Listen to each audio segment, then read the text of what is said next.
सूखे पर supreme court की चिंता। नाज पांडे साहब हमारे साथ मौजूद हैं। पांडे साहब, जब कोर्ट चिंता करता है कि सरकारों को तभी चेतना चाहिए।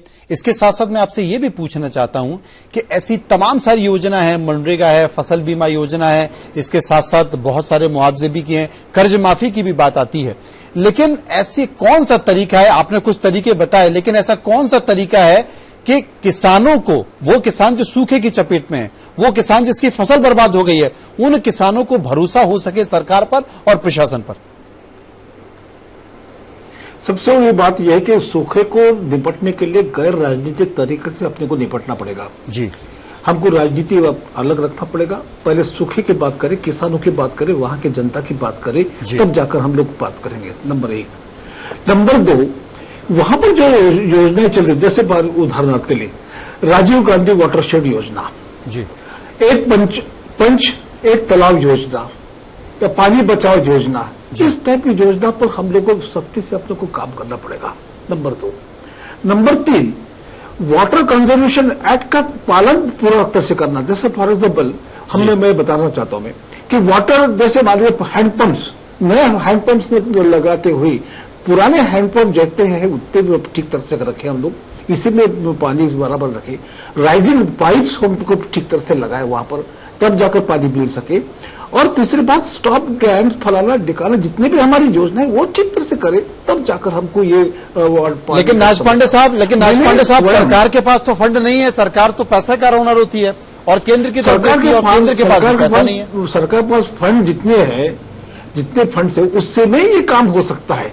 मैंने स्वयं टीकमगढ़, छतरपुर, दमोह और सागर जिले कुछ किसानों के साथ मुलाकात की थी मैंने, क्योंकि मैं किसान के यहाँ पर काम करता रहता हूं मैं, और वहां पर उन्होंने ये बताया कि व्यक्ति टू व्यक्ति जो अप्रोच होता है, गैर राजनीतिक तरीके से अप्रोच होता है, तब जाकर ये समस्या हल हो जाएगी, अन्यथा से हल नहीं होने वाली। जैन साहब, हर सरकार ये कहती है, बहुत अच्छी बात, जैन साहब, हर सरकार ये कहती है कि चलो गांव की ओर चलते हैं। इस बार का हमने बजट भी देखा केंद्र सरकार का, जिसमें स्पष्ट तौर पर ये दर्शाने की कोशिश की गई कि हम गांव की ओर जा रहे हैं और अपने किसान की चिंता करेंगे। लेकिन जो आंकड़े आज हमने देखे गए हैं, जो सुप्रीम कोर्ट में बहस हुई, उसमें ये निकल कर आया कि नियमों के मुताबिक 32,000 करोड़ रुपया देना चाहिए था, दिया नहीं गया केंद्र सरकार के द्वारा। नहीं, बिल्कुल। देखिए मनोज जी कि केंद्र सरकार जो है एक तरीके से, जहां पे भारतीय जनता पार्टी की सरकारें नहीं है, वहां पे दोहरा बर्ताव अपना रही केंद्र सरकार।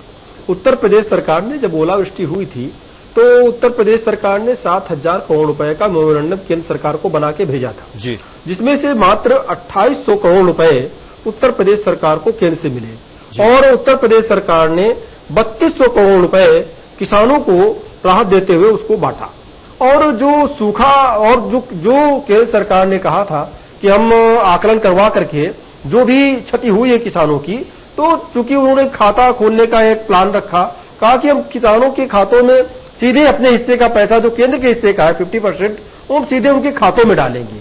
जबकि आज तक 1 रुपया किसी भी किसान के खाते में नहीं गया है। रमादेवी जी, सांसद जी साथ में बैठी हुई हैं भारतीय जनता पार्टी की, वो बताएंगी उत्तर प्रदेश के किस किसान के खाते में माननीय मोदी जी ने जो उनके हिस्से का 50% पैसा था, केंद्र का सहयोग जो मिलना था, वो किस किसान के खाते में तक गया है।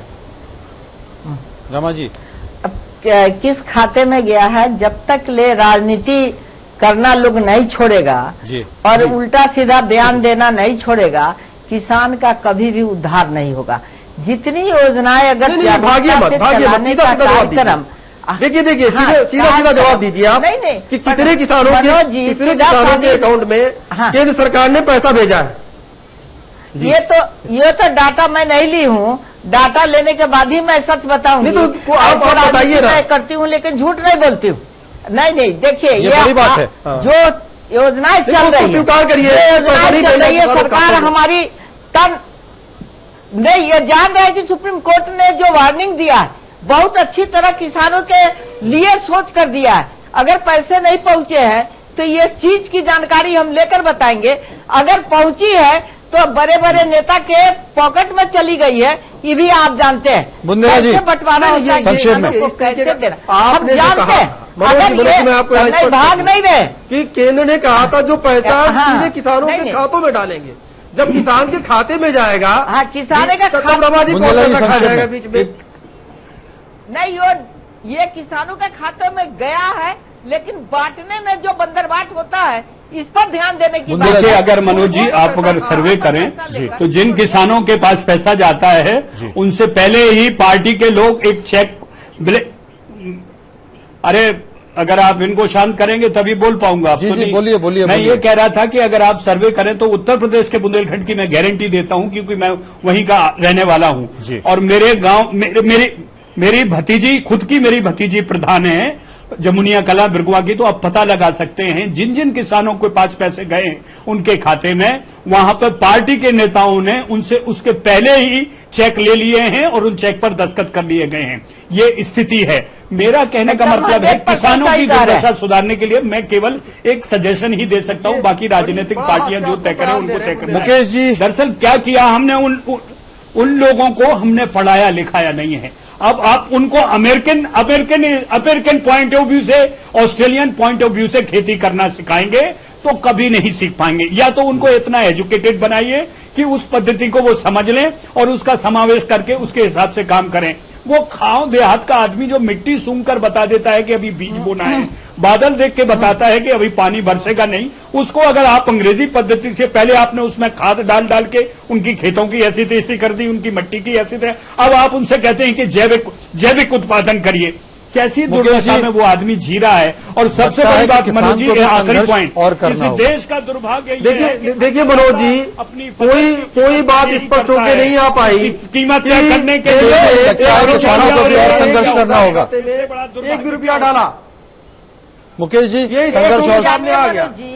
और मुकेश जी, संघर्ष और करना होगा। सरकार ने किया, देखिए सरकार ने किया तो 5,000 करोड़ रुपए, 5,000 करोड़ रुपए। मुकेश जी, संक्षेप में, समय खत्म हो रहा है।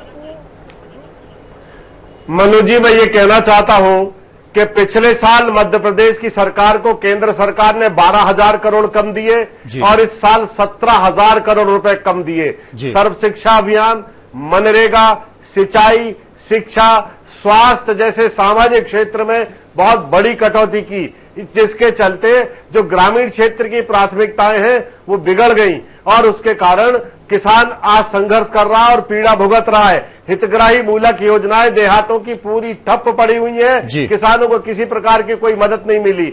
सोचिए आप कि बिजली विभाग की 4,000 करोड़ की सब्सिडी, 4,000 करोड़ की सब्सिडी सरकार ने सीधे बिजली कंपनी में डाल दी, किसानों के खाते में नहीं डाली। 4,000 करोड़ की सब्सिडी। ये बड़ा सवाल है, लेकिन इन सब के बीच ये चिंता करने वाली बात भी है कि सुप्रीम कोर्ट ने सरकार से कई सारे तीखे सवाल किए हैं, किसानों को लेकर, सूखे को लेकर, और पूछा है कि अब आप बताएं क्या कुछ करेंगे। हलफनामा मांगा है, यह भी बताने की कोशिश की है कि आप दाएं बाएं नहीं हो सकते। इन सब के बीच किसान परेशान है, किसान दुखी है और वो इंतजार कर रहा है कि कोई उसे जरूर न्याय दिलाने की कोशिश करेगा। इस पूरी चर्चा में सभी मेहमान जुड़े रहे, सबका बहुत बहुत शुक्रिया। खबरों के सफर में इतना ही, बाकी की खबरों के लिए आप चलते रहिए समय के साथ।